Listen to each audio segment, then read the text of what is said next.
acabamos de aprovar o financiamento para a nossa construção em tempo recorde. Foram apenas 12 dias úteis desde a apresentação da documentação para a Caixa até a assinatura do contrato. E esse tempo poderia ter sido ainda melhor. Porém, essa foi a parte fácil. Existem várias outras etapas que podem ser gargalos e atrasar o início da sua construção. Nesse vídeo, eu mostrarei como conseguimos tal feito, todos os passos do processo e quanto demorou cada uma das atividades. Enquanto isso, eu peço apenas que você deixe sua curtida aqui embaixo, se inscreva no nosso canal e ative as notificações para ficar por dentro de todo o conteúdo relevante sobre o mercado imobiliário que eu trago todas as semanas para vocês nos nossos vídeos. Inclusive, eu estou mostrando todas as etapas do nosso processo, quanto tempo demorou e principalmente o quanto isso me custou. Então, vale a pena realmente você acompanhar os próximos vídeos aqui no canal e assistir os vídeos recentes também, porque eu mostro já bastante coisa do início da obra.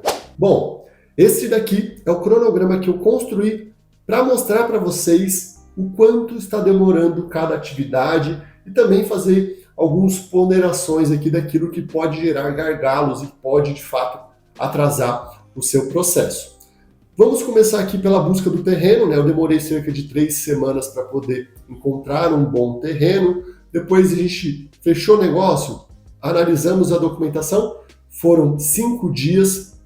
A parte de cessão de direitos, que é o processo em que a loteadora passa os direitos e obrigações sobre o imóvel para mim, eu já falei um pouquinho sobre isso também nos vídeos anteriores, demorou cerca de 11 dias.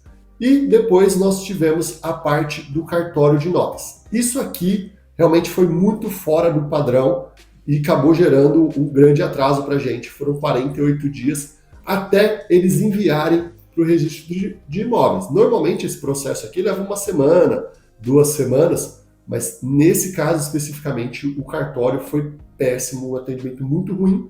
Porém, na cidade onde eu estou fazendo essa construção, é o único cartório que nós temos disponível. Então, foram 48 dias que a gente perdeu ali, na verdade, né, pelo menos uns 30 dias aqui, um mês a gente perdeu por conta da demora. Eles ficaram com o processo parado lá por mais de 20 dias. Isso que eu fiquei cobrando quase que diariamente aqui o pessoal do cartório. E ainda assim, a gente teve esse gargalo. Então, a escolha do cartório também é uma escolha importante no processo para evitar que você tenha grandes atrasos. Mas aí depois a gente teve parte do registro de imóveis, que também demorou muito, 35 dias, inclusive é acima do prazo que eles têm para poder fazer isso, que é previsto em lei. Então, o cartório de notas, que fez a escritura, e o registro de imóveis, que averbou essa escritura na matrícula, foram 2 gargalos que nós tivemos no nosso processo aqui. Paralelamente a isso, nós começamos a desenvolver o projeto. Então aqui foi o meu rascunho do processo, demorou 1 semana mais ou menos, 8 dias.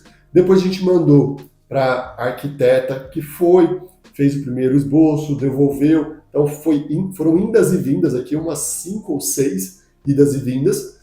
E a gente conseguiu finalizar ali em pouco mais de um mês, que é um tempo bacana, principalmente porque a gente estava parado aqui. Se a gente não tivesse esse problema no cartório, esse processo teria sido muito mais rápido, né? Porque eu teria cobrado a nossa arquiteta de maneira diferente. Mas como estava tranquilo, beleza. Aqui também um outro recorde, foram 29 dias para aprovar o projeto na prefeitura, que não é comum. Quem já aprovou um processo em prefeituras sabe que isso aqui é bastante difícil, mas isso muda demais de um município para o outro. Então, isso aqui serve como parâmetro para vocês. Então, um mês seria o mínimo ali que uma prefeitura daria de prazo para vocês para aprovar o projeto. A gente conseguiu fazer neste tempo. Depois nós tivemos aqui a análise de crédito, né, que demorou apenas 3 dias, a gente mandou a documentação, 3 dias depois nós já estávamos com o crédito aprovado. Em alguns casos pode ser até em 2 dias, não depende. Então você vê que a análise de crédito em si, ela é super tranquila e rápida,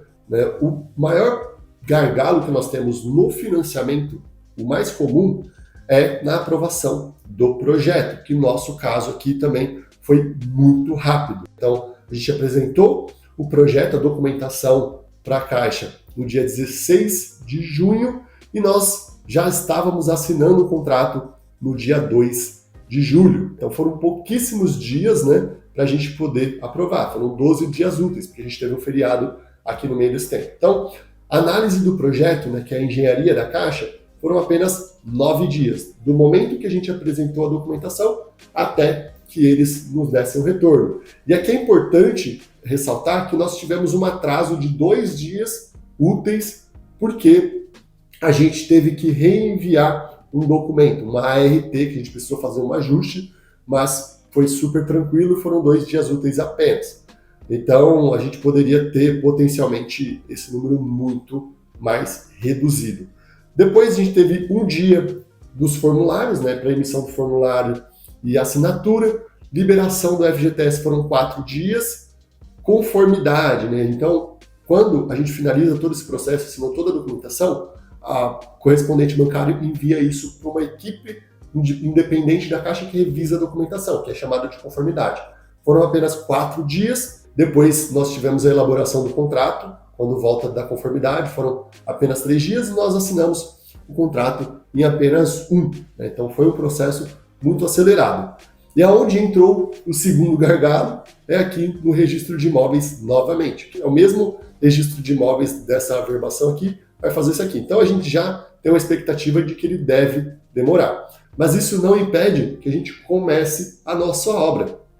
A gente já iniciou aqui, né, começou a limpeza do terreno, então depois eu vou mostrar um pouco mais do cronograma da obra especificamente, mas a gente consegue ver aqui que nós, de fato, conseguimos aprovar esse processo na Caixa, pelo menos a parte da Caixa, em tempo recorde, embora nós tenhamos tido alguns problemas ali com o cartório. E aí o que é importante aqui, o mais relevante? A gente só consegue iniciar o processo com a Caixa depois que nós tivemos a transferência desse terreno para o nosso nome. Porque aqui nós estamos falando do processo de construção em terreno próprio. Então, primeiro, a gente comprou o terreno, transferiu para o nosso nome, e aí sim nós damos início ao processo de aprovação na Caixa. Então, isso aqui também foi um pouco mais demorado, exatamente porque nós tivemos esses atrasos aqui nos 2 cartórios, né? Tanto no cartório de notas quanto no registro de imóveis. Agora, como que nós conseguimos agilizar tanto este processo? Primeiro, escolher um correspondente bancário que seja ágil, né, que consiga atender no bom tempo. Segundo, que esse correspondente seja vinculado a uma agência estratégica, uma agência que vai possibilitar com que a gente consiga agilizar, que a gente consiga cobrar de maneira mais eficiente. Terceiro, no momento certo do ano. Quando a gente está falando de janeiro, fevereiro, ou novembro e dezembro, existem vários problemas que podem aparecer, como aconteceu no ano passado. Inclusive, setembro já começou a complicar, no final de setembro. Outubro, novembro e dezembro nós ficamos totalmente parados. Então, a Caixa ficou sem recurso. Então, tudo isso normalmente acontece no final do ano e gera bastante atraso. E aí, até normalizar, imagina, 3 meses parado em todo o Brasil, tudo acaba ficando mais lento. Então, janeiro, fevereiro foram meses de ajuste para tirar o atraso do que tinha lá no ano passado. Nesse caso aqui desse ano, que foi bastante atípico, até março estava muito travado. Então, isso é um fator que pode atrasar todo o seu processo, por causa da liberação do recurso, principalmente. E, por fim, a parte mais importante é conhecer as regras e saber preparar a documentação de maneira adequada, para evitar retrabalhos, para evitar erros e que a engenharia ou até mesmo a Caixa precise ficar solicitando várias vezes documentos. Né? Não quer dizer que algum ajuste pontual não possa acontecer, porém, eles são minimizados quando você conhece as regras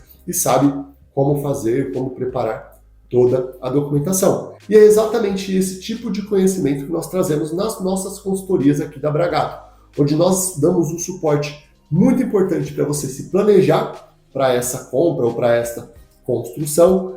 Analisamos toda a documentação que você precisa, inclusive fazendo um levantamento dos custos que você terá ao longo de todo esse processo, com impostos, taxas, né, tarifas que você vai pagar para a Caixa e para outros órgãos. Então a gente faz todo esse levantamento para que você tenha, né, os recursos necessários para seguir com o processo. E por fim, toda a orientação que você vai precisar para conseguir a aprovação do seu crédito, para a aprovação da sua construção. E o mais importante, tudo isso de maneira totalmente independente, uma vez que nós não fazemos parte do ecossistema tradicional que envolve o mercado imobiliário. Logo, nós temos apenas o dever de trazer a verdade e as informações corretas para você. Para saber mais sobre a nossa consultoria imobiliária independente, fale com a gente através dos contatos que estão na descrição, no primeiro comentário ou no QR Code aqui em cima. E se você tiver alguma dúvida sobre o mercado imobiliário, aproveita para deixar ela aqui nos comentários. Bom, pessoal, era isso que eu queria trazer para vocês no vídeo de hoje. Se vocês ainda não são inscritos aqui no canal, façam isso agora, deixem sua curtida e compartilhem esse conteúdo para que a gente possa ajudar o máximo de pessoas possível. Muito obrigado e até o próximo vídeo.